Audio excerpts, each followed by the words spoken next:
아멘. 예. 바울 사도는 1차, 2차, 3차 전도 여행을 하지요. 바울 사도의 팀이 2차 전도할 때에 고린도에 이르게 됩니다. 그때 누구를 만나죠? 그 로마에서 추방당한 브리스길라 아굴라 부부를 만나게 돼요. 아주 신실한 아주 성도들입니다. 만나보니 업이 같았다. 장막 만드는 사업. 그 당시 장막 만드는 사업은 굉장한 사업이었습니다. 그래서 바울이 함께 일을 하면서 안식일마다 회당을 파고 들어가서 정확한 복음을 전거했다. 우리말로 하면 전도 캠프를 했다는 거예요.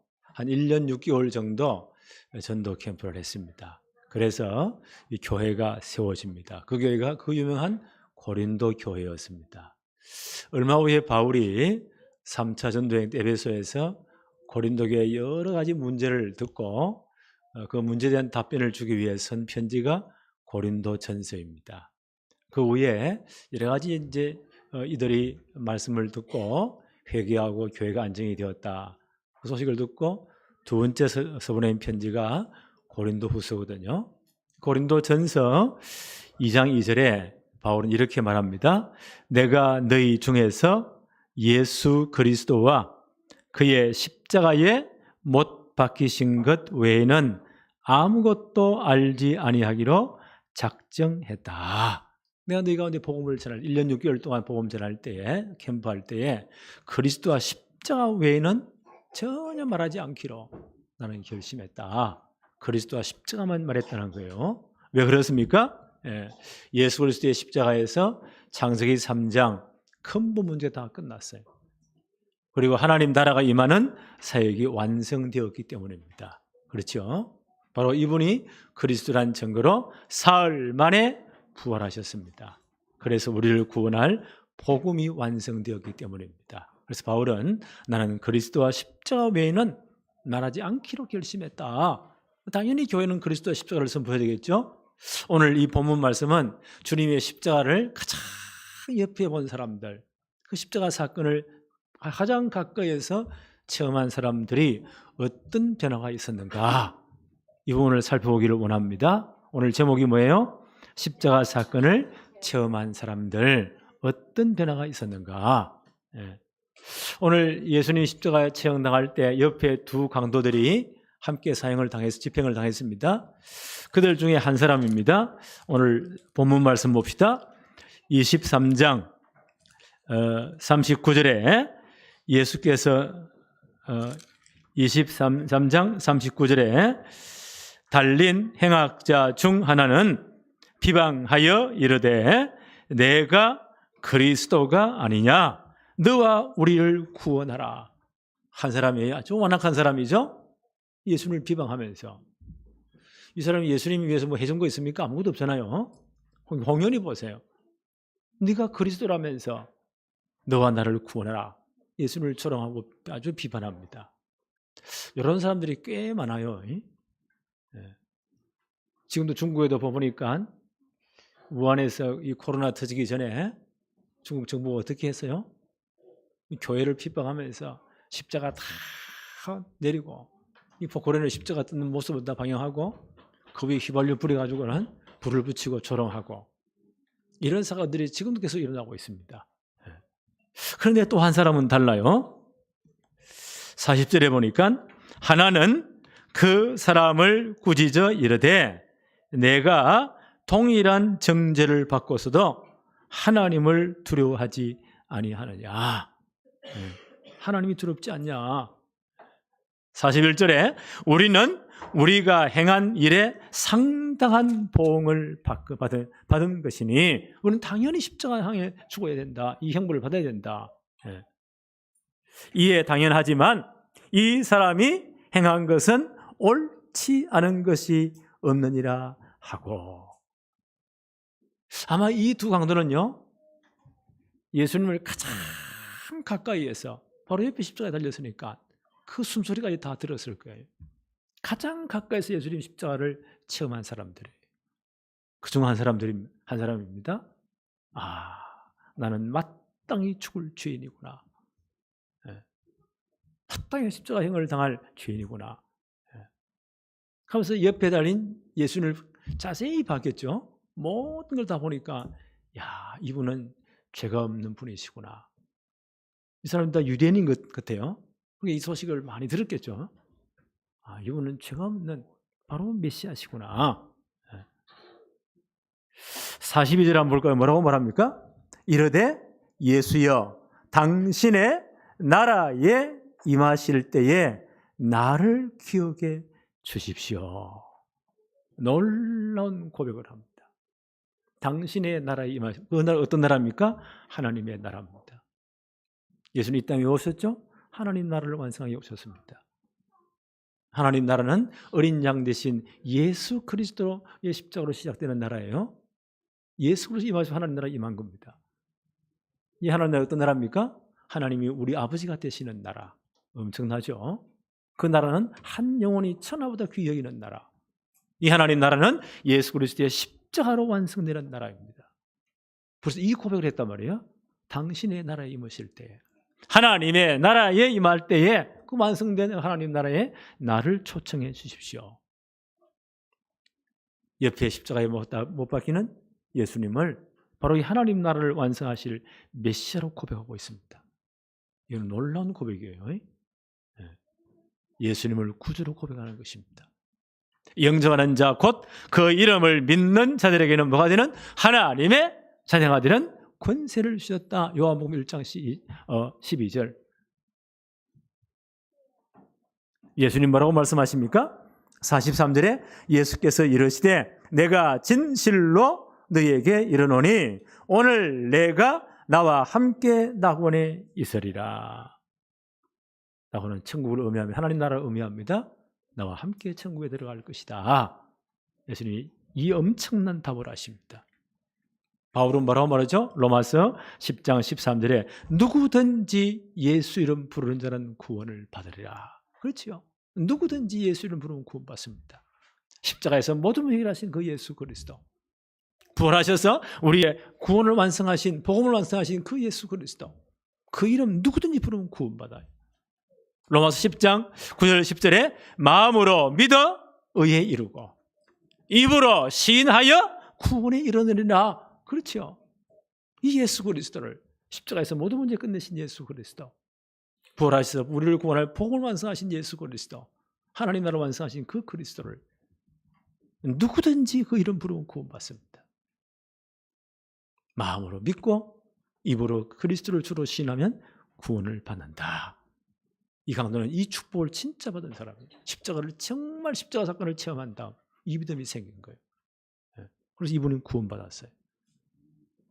또 한 사람 더 볼까요? 44절입니다. 때가 제6시쯤 되니, 이때 유대인 시간표는 제6시라고 해요. 지금 시간으로 환산하면 6시간을 더 더해야 돼요.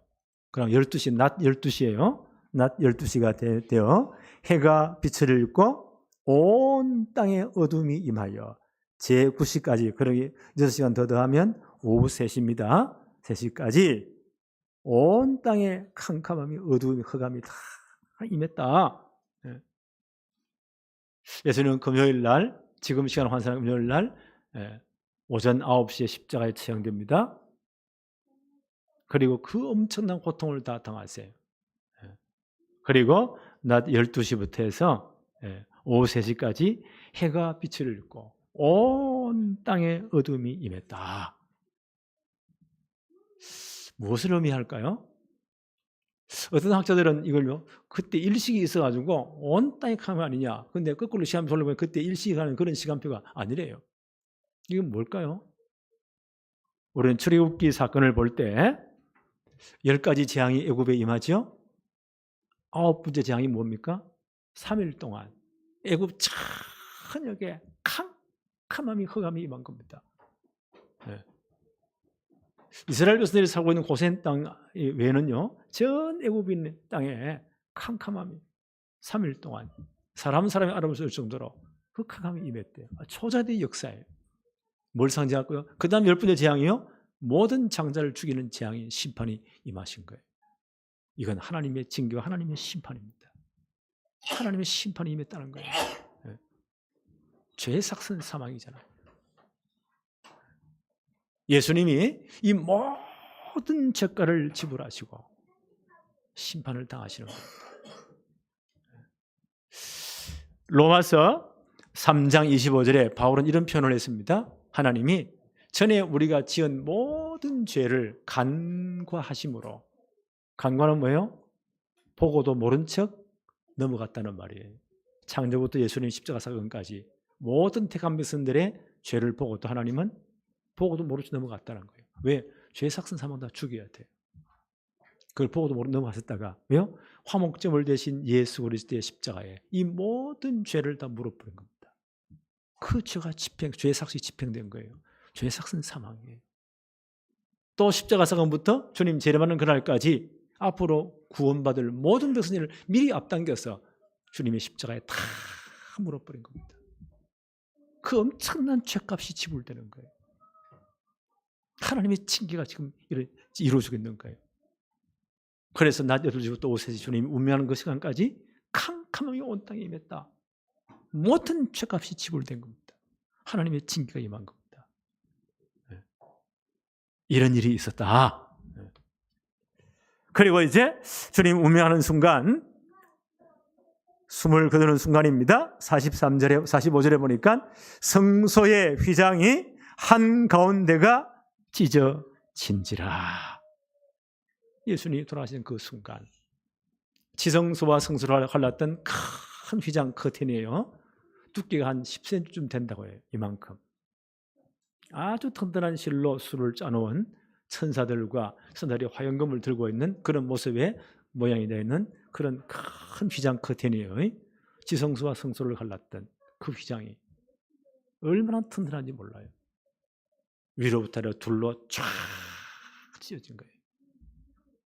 왜요? 그 하나님의 임재가 있는 지성소에는 아무나 못 들어가요. 1년에 단 한 번 제비뽑기한 대제사장이 모든 백성과 세상들의 죄를 걸머지고 짐승의 피를 들고 죄사함 받게 들어가는 그 길이에요. 1년에 단 한 번. 그 언약궤에 그 피를 뿌리고 그리고 죄사함 받고 나오는 거예요. 네. 그 의미한 장소입니다. 아무나 못 들어가요. 만약 제사장이 회개치 못한 죄가 있으면요, 하나님 죄를 당장 쳐죽여버려요. 그럼 그 지성소에 가장 거룩한 장소에 시체가 드러누워 있다, 부정하잖아요.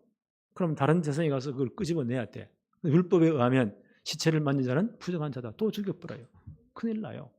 그래서 어떻게 하죠? 1년에 단 한 번 대속죄일 날 제사장이 들어갈 때는요, 다리에다가 끈을 묶고 들어가요. 끈이 쫄로 따라가요. 제사장들이 입는 옷에는요, 저 밑에 가운 같은 겁니다.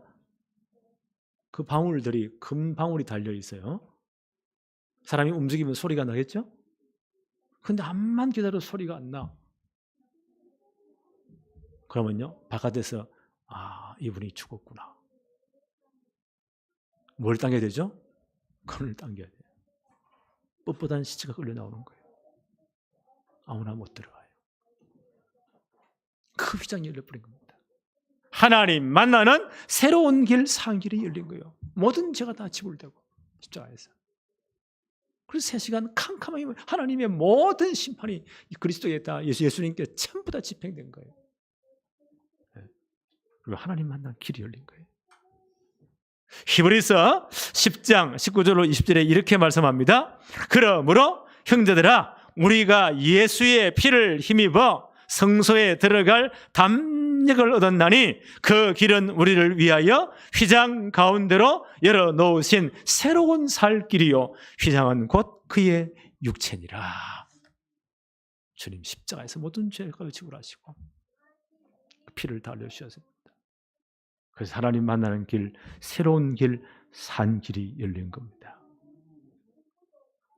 46절 한번 볼까요? 예수께서 큰 소리로 불러 이르시되 아버지여, 내 영혼을 아버지 손에 부탁하나이다 하고 이 말씀을 하시고 숨지시니라. 모든 사역을 다 완성하시고, 요한복음 19장 30절 마지막 말씀이죠. 다 이루었다. 이 땅에 하나님 나라를 임하게 하는 사역, 모든 태어나의 죄를 다 처리하는 사역을 다 완성해 했다. 이 모든 사건을 가장 가까이에서 본 사람은 또 누굴까요? 이 사형 집행을 감당한 백부장입니다. 로마 사람이에요. 원래 십자가형은 로마의 형벌이에요. 가장 악한 죄인을 잡아 죽이는 그 사형틀이 십자가 사건이에요. 십자가형이에요. 그걸 집행하는 집행관이 백부장이다. 이 사람은 처음부터까지 모든 걸 다 본 겁니다. 이분이 뭐라고 말하죠?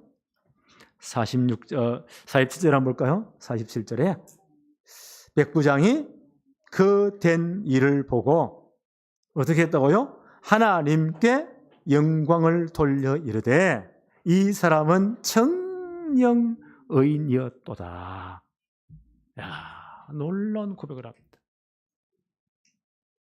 이 사형 집행관이니까 이 사람이요, 여러 사람을 십자가에 못 박았으니까 사형 집행 전문가예요. 수많은 사람들의 죽음을 보았을 겁니다. 다 비슷하게 욕을 하고 막 악을 쓰며 죽겠죠. 그런데 예수님의 십자가는 뭔가 다른 거예요. 처음부터 전부 다. 야, 이분이 보통 분이 아니구나. 이 모든 걸 다 보고요, 이 양반의 고백입니다. 다시 한번 더 볼까요? 47절에 백부장이 그 된 일을 보고 누구에게요? 하나님께 영광을 돌렸다. 이야, 이 놀라운 사건이에요. 하나님 믿었다는 거예요.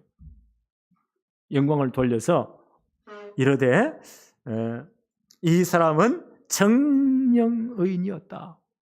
죄가 없는 분이었다. 베드로전서 3장 18절에 베드로 사도는 이렇게 말합니다. 그리스도께서 단번에 죄를 위하여 죽어서 의인으로서 불의한 자를 대신하셨으니 이는 우리를 하나님 앞으로 인도하려 하심이라. 베드로가 증언한 겁니다. 의인으로서 불의한 우리를 대신해서 십자가에 대신 죽으신 것은 우리를 하나님 앞으로 인도하려 하심이다.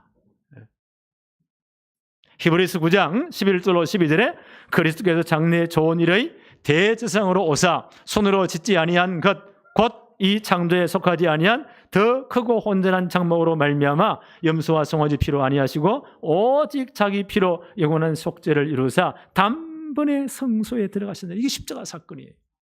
구약 시대는 계속 죄를 지으면요, 염소 송아지 피를 들고 염소의 피를 두고 나가야 돼요. 1년에 다 남은 대제사장이 그 지성소를 안에 들어가서 피를 뿌려 죄산 받아야 돼요. 이렇게 아니하시고 우리의 모든 죄를 주님이 짊어지시고 단번에 성소에 들어가셨느니라. 십자가 사건이에요.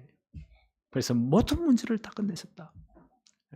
죄 없으신 주님. 그래서 우리의 모든 죄가 끝난 겁니다. 이 백부장의 고백은 놀라운 고백이에요. 하나님 영광을 돌려 이르되 저는 실로 의인이었도다.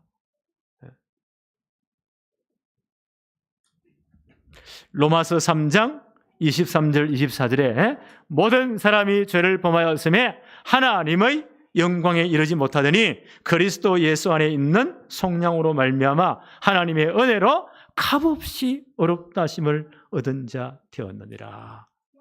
주님의 이 십자가 사건 때문에 우리가 값없이 어렵다 하심을 얻게 되었습니다. 그런데 이 모든 일을요, 유대인이 아닌 이방인이 지금 고백하는 거예요. 십자가형을 집행했던 그 집행관 이방인 백부장이 지금 이 고백을 하는 거예요. 그런 진실로 의인이었도다. 그럼 나는 이 고백을 보면서요, 이 십자가의 복음이, 이 구원의 은혜가 전 이방인에 미치는 사건이다. 그렇죠? 로마서 3장 29절에 하나님이 다만 유대인의 하나님이시냐, 또한 이방인의 하나님은 아니시냐, 진실로 이방인의 하나님도 되시느니라. 바울의 고백이에요. 이 백부장 이방인 로마 사람이에요. 이 양반의 이 고백을 통해서 보세요. 이분은 진실로 죄가 없는 분이시다.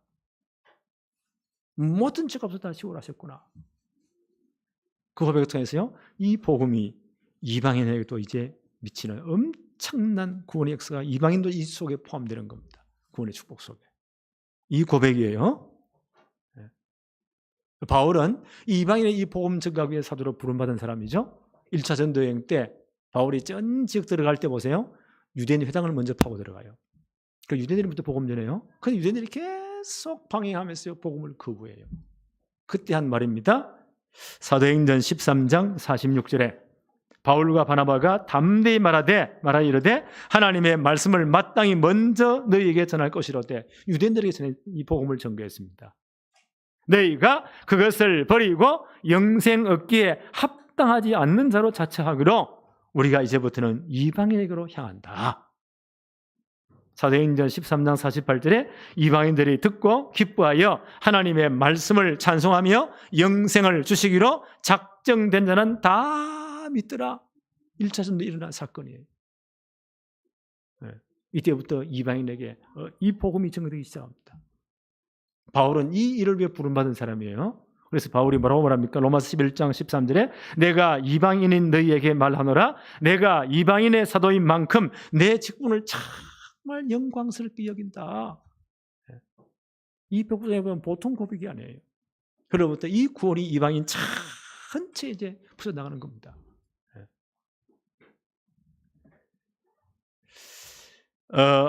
어디까지 복음이 전거됩니까? 마태이 24장 14절에 이 복음은 땅끝까지 모든 민족에게 모든 족속에게 다 전거될 것이다. 그리고 주님은 재림하신다. 지금 이 시간표 속에 있어요. 앞으로 이 복음은 모든 민족 모든 다 전거될 거예요. 그래서 우리가 이제 본부에서는요 237 나라 5천 청족의 복음 전하자 이 말이 보통 말이 아니에요.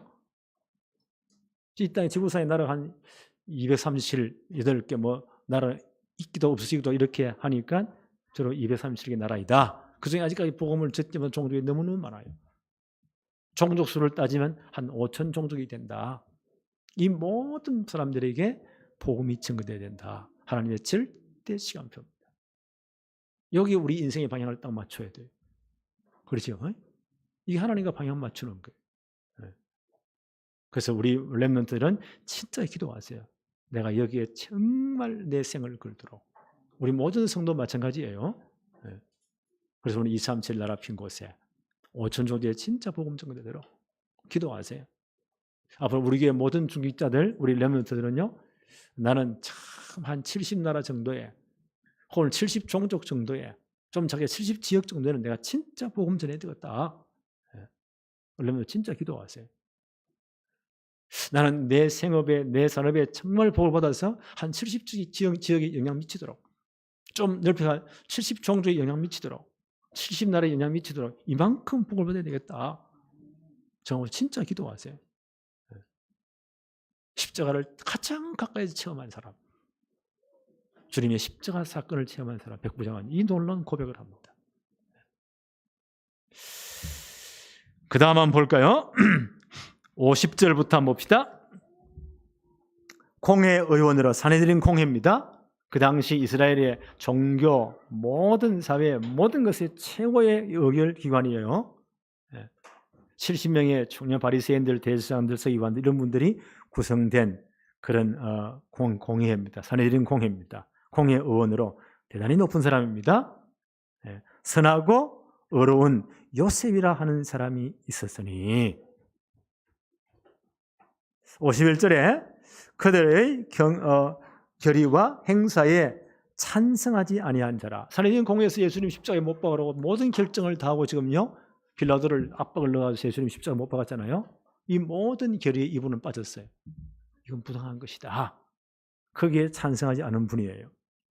그는 유대인의 동네 아리마대 사람이에요. 아리마대 사람 동네란 출신이에요. 그 동네 출신으로서 그래서 아리마대 요셉이라고 해요.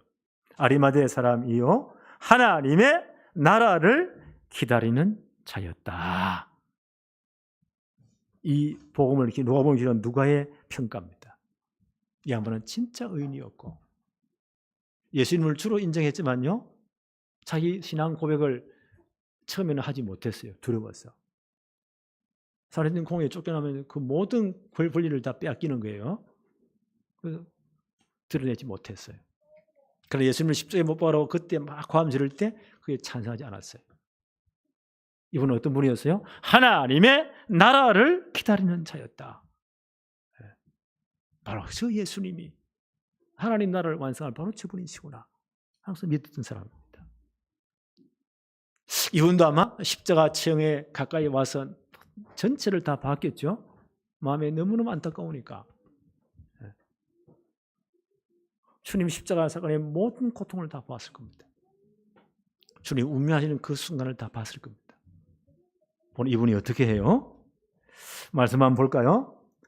52절 한번 봅시다. 그가 빌라도에게 가서, 이분이 대단히 높은 분이니까요. 빌라도 총독과 다 연결되어 있는 분입니다. 그가 빌라도에게 가서 예수의 시체를 달라고 했다. 야, 이건 대단한 사람입니다. 예수님의 시체를 달라고 했다. 아마 예수님의 십자가 체험, 이 사건을 체험하게 되면요, 두려워서 자기 신앙을 공개적으로 고백하지 못했습니다. 그러나 진짜 십자가 사건을 체험한 다음 이 전체를 다 봤잖아요. 저분이 정말 그리스도이시구나. 이 땅 위에 하나님 나라가 완성할 그 사역을 감당하실 그리스도이시구나. 정말 확신이 딱 생긴 거예요. 그 당시 십자가에 처형된 죄인들은요, 그냥 시체를 갖다 내버려버리거나 아니면 불태워서 다 버려버린대요. 그러니까 그런 상황이 놓여 있단 말이에요. 이분이 너무 안타까워서 담대하게 빌라도를 찾아가게 된 겁니다. 이분이 공의의 원이니까, 사내진 공의의 원이니까, 대단히 높은 분이니까, 다 연결 다 돼 있으니까 그 예수의 시체를 내게 주십시오. 내가 장례식을 해야 됩니다. 라고 자기를 커밍아웃 드러낸 겁니다. 예수님의 십자가를 진짜 체험한다. 믿음이 정말 강해졌다. 그래서 우리가 진짜 십자가의 복음을 제대로 이해하면요, 우리 믿음이 강건해질 수밖에 없어요. 이 당시만 이런 요구를 했다, 잘못 보이면 유대인들이 맞아 죽어요. 이건 굉장히 위험한 일이에요. 왜요? 전 군주들이 화를 내가지고 예수를 십자가에 못 박으라고 데모했잖아요. 빌라도 총독은 3번이나 나는 이 사람이 무죄하다, 로마 법을 어긴 적이 없지 않느냐, 당신들의 종교적인 문제 아니냐, 끝까지 빌라도는요, 재판을 나는 죄 없다고 선언한다. 이 사내진 공회인들이 어떻게 해요? 군중들을 동원해가지고, 만일 당신이 예수를 십자가에 못 박지 않으면 가이사의 충신이 아닙니다. 당신 비리 전부 해가지고 가이사 황제에게 고발해서 모가지 뗄 겁니다. 어떻게 할 겁니까? 라고 압력을 넣잖아요. 그래서 빌라도가 크게 굴복해서 보세요. 예수님 십자가에 내주잖아요. 그런 분위기였어요. 이 땅 제자들을 보세요. 이 사건에 전부 다 도망가 버립니다. 너무 두려워서, 잡히면 다 죽으니까. 예수님을 십자가에 못 본 사람들이 그 따르는 제자들을 어떻게 하겠어요? 잡히는 대로 다 죽이는 겁니다. 이런 상황이에요. 그 제자들도 다 도망가 버렸어요. 그 잘난 베드로도 보세요.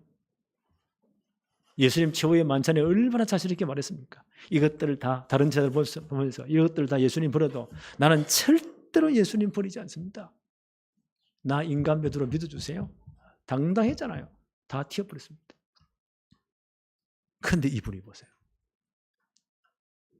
빌라도에게 담대히 나가서 예수님의 시체를 내게 인도해 주십시오.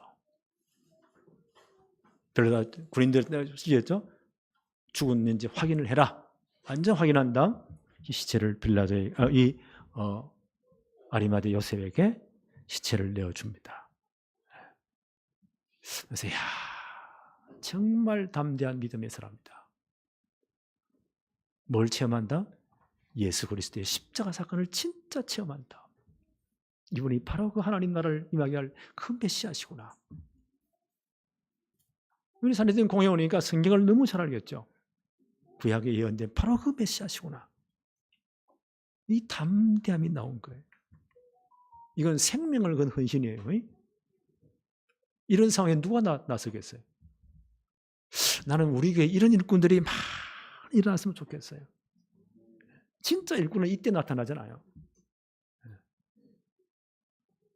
바울이 이런 말을 하거든요. 사도행전 21장 13절 3차 전도행 다 마치고 예루살렘 갔다 선교 보고 이제 로마로 가기를 작정하면서 내려가는 길에 에베소의 장로들을 불러놓고 여러 가지 작별 인사를 하는 중에 이분들이 너무 이렇게 울기도 하고 막 그래요.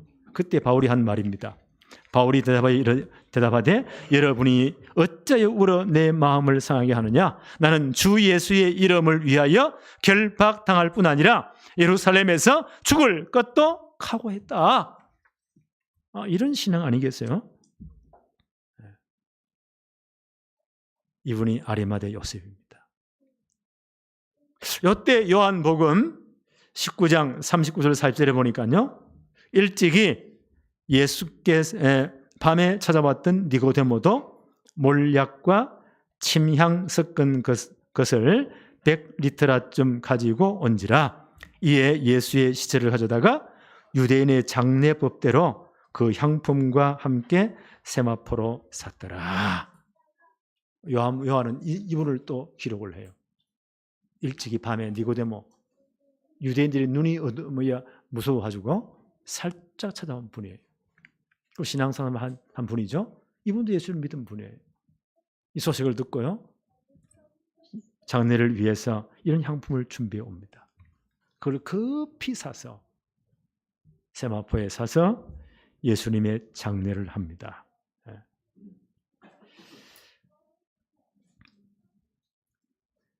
한번 더 53절을 볼까요? 이를 내려 세마포로 사고 아직 사람을 장사한 일이 없는 바위에 판 무덤에 예수님을 두었다. 장례를 했다는 거예요. 우리의 장례법은 민족마다 시대마다 다 달라요. 우리는 뭐예요? 주로 매장하잖아요. 땅을 파서 묻는 걸로. 요즘 보니까 주로 화장을 많이 해요. 그런데 유대인의 장례법은 좀 달라요. 그들은 이제 무덤을 땅을 파는 게 아니고 이런 아주 굴을 파는 겁니다. 바위산이 많으니까 굴을 쭉 파가지고 방을 여러 개 만들어요. 그렇게 해서 이제 거기에다 시신을 갖다 놓으면 부패 되겠죠. 큰 뼈를 한 군데 채워놓고 또 가족 묘지 같은 거는요, 또 가족이 죽으면 또 거기다 갖다 놓고 그렇게 하는 이제 그런 장례 풍습이에요. 그러니까 우리하고 좀 다르지요. 근데 옛날에 지금이나 부자들이나 지위 높은 사람들은 자기가 죽어서 갈 무덤을 미리 준비한 분이 많아요. 지금도 그렇잖아요. 아주 지위 높고 아주 그런 사람들은 자기를 과시하기 위해서 그렇게 미리 모든 무덤을 준비해요. 이분도 마찬가지예요. 권력 있고 힘이 있으니까 그 무덤을 아주 새 무덤을 잘 단장해 놨다. 자기가 가려고. 그런데 그 무덤에다가 아직 장사한 적이 없는 자기 무덤에다가 아주 부자의 무덤이요. 얼마나 잘 꾸며 놨겠습니까? 거기에 예수님의 시체를 두었다. 장례를 시켰다.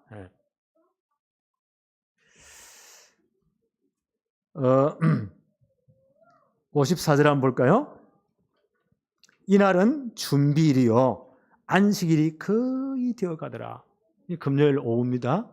해가 지면 그때부터 안식일이 시작되는 거예요. 토요일 저녁 때까지. 급하게 지금 장례를 집행하는 겁니다. 안식일 아무 일도 하면 안 되니까 급하게 지금 장례를 시켰다. 56절 한번 볼까요? 갈릴리에서 예수와 함께 온 여자들이 뒤를 따라 그 무덤과 그의 시체를 어떻게 두었는지를 보았다. 이분들의 이름을 마태복음 27장 56절에는 이렇게 밝히고 있습니다. 그 중에 막달라 마리아와 또 야고보와 요셉의 어머니 마리아와 또 세베대의 아들들 어머니들도 여기에 있었다. 어머니도 있었다. 여러 여자들이 갈릴리가 계속 예수님을 따라다니면서 예수님을 공양을 했습니다. 예수님을 여러 가지 도왔단 말이에요. 이름들이 끝까지 따라왔어요. 예수님 사형 집행을 멀리서 보았고 시체를 가져갈 때 그분을 따라갔고 그 시체에다 세마포 사는 것을 다 보았고 그분의 무덤에 예수님을 앉힌 것도 다 보았습니다. 이자분들이 보았어요. 56절 한번 볼까요? 돌아가 향품과 향유를 준비하였더라. 급하게 장례식이 진행되기 때문에 안식일 해가 지면 이제 안식일 시작되면 아무것도 못해요. 그러니까 아리마대 요셉하고 니고데모보다 급하게 지금 해서 예수님 시체를 지금 안치를 했어요. 그러니까 이분들이 너무 마음이 안 된 거야. 유대인의 장례법에는 시체가 섞여 막 냄새가 나니까 그걸 없애기 위해서 여러 가지 향품을 넣어서 염을 해서 거기에 무덤에 이렇게 갖다 둡니다. 자기들이 그걸 못했단 말이에요. 좀 있으면 이제 안식일이 되니까 아무것도 못해요.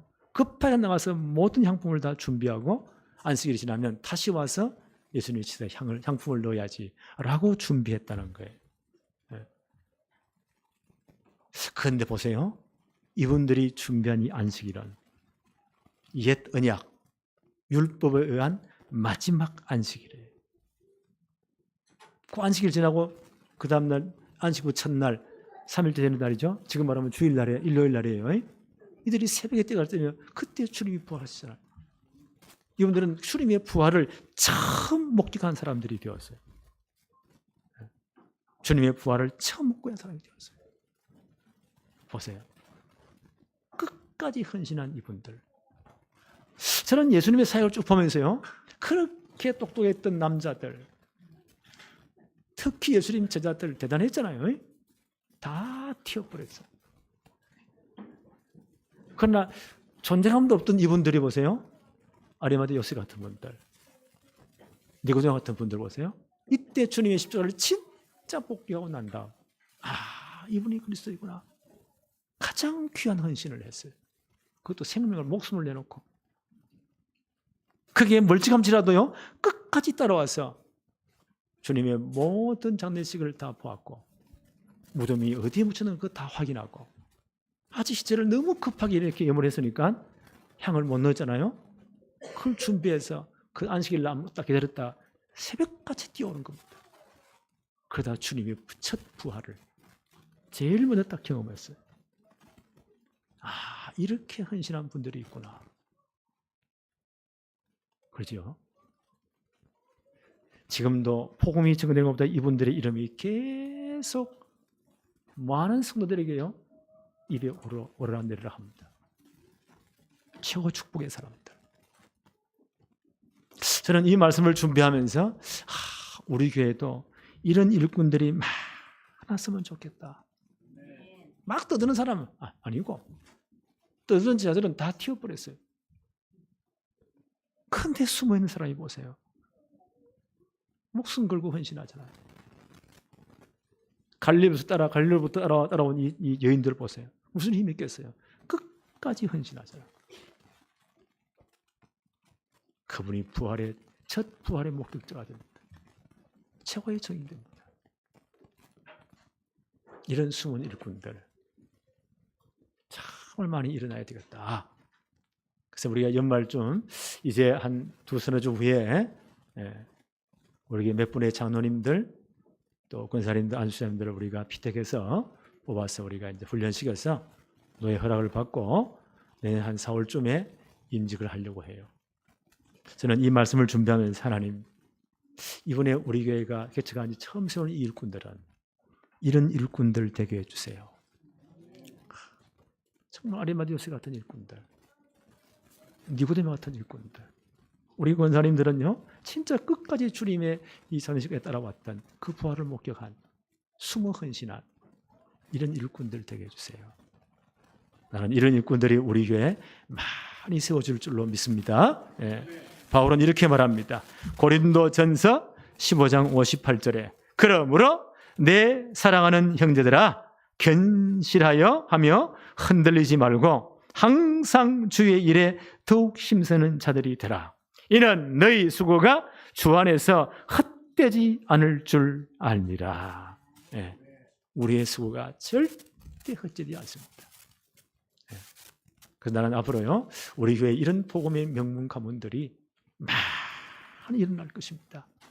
부모들이 진짜 주님 앞에 복음에 헌신했으니까 이런 축복이 오늘부터 시작되어지기를 바랍니다. 하나님 아버지 감사합니다.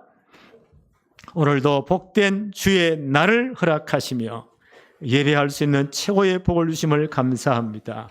대면으로 비대면으로 예배하는 모든 성도들을 축복해 주옵시며 이제 주님의 십자가 사건을 목격하고 마지막까지 헌신한 이 귀한 믿음의 사람들의 축복을 우리 모든 성도들, 우리 렘넌트들의 것이 되도록 역사하여 주옵소서.